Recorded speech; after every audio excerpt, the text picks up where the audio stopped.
This week at Interior. Secretary Burgum this week directed the National Park Service to implement an executive order from President Trump aimed at enhancing public safety and cleaning up NPS lands in the District of Columbia. The new directives focus on revitalizing public spaces, addressing crime, and making the nation's capital both cleaner and safer for both residents and visitors. The Secretary says the actions will help improve the experience for those who call D.C. home, as well as the millions who visit the nation's capital each year. The U.S. Park Police are doing their part to keep D.C. safe. Their arrest and investigation of a serial robbery suspect in December 2023 led to a guilty plea this week. 25-year-old David Crocker pled guilty to multiple counts of armed robbery and firearms violations stemming from a series of robberies near Anacostia Park before he was apprehended and arrested by Park Police officers.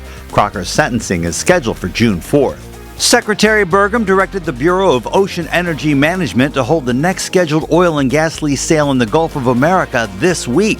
The latest surveys from BOEM put the amount of technically recoverable oil and gas resources in undiscovered fields in the Gulf of America at more than 29.5 billion barrels, along with nearly 55 trillion cubic feet of gas. The Secretary says unleashing America's energy resources will lower prices at the pump, at the grocery store, and across all aspects of American life while strengthening our national security.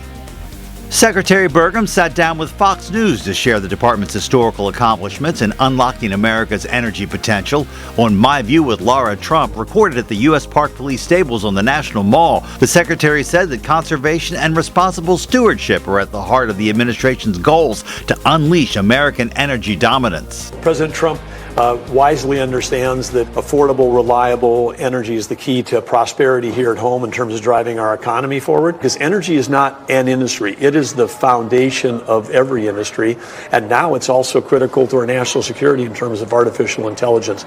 So he created the National Energy Dominance Council. Our job is to drive forward, cut red tape, and make sure that we can have the energy to power our economy and to support all of our allies. The Secretary also shared his excitement about celebrating America's upcoming 250th birthday and the role that Interior plays in planning for that celebration. U.S. Geological Survey scientists at the Hawaiian Volcano Observatory are closely monitoring high fountaining lava during the ongoing Kilauea Summit eruption. Lava fountains at the south vent reached over 700 feet this week, well over the height of the Washington Monument. USGS is working closely with the Hawaii Volcanoes National Park Service to ensure visitors in the area are staying safe from emissions of sulfur dioxide gas and small fragments of volcanic glass. You can check out the eruption from home via the USGS live stream. And our social media picture of the week, one of the iconic barns of Mormon Row, as snow-capped mountains catch the rays of the rising sun at Grand Teton National Park in Wyoming.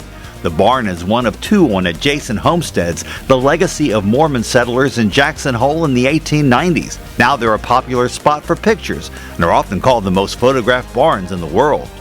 Make sure you follow us on Facebook, Instagram, YouTube, and X. That's This Week at Interior.